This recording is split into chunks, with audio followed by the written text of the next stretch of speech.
हात पेरला तुझा परिपाठ अंगास राख डोळ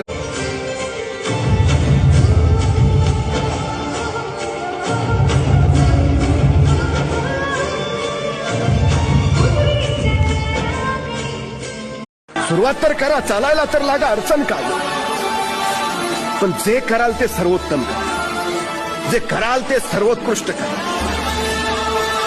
त्यातही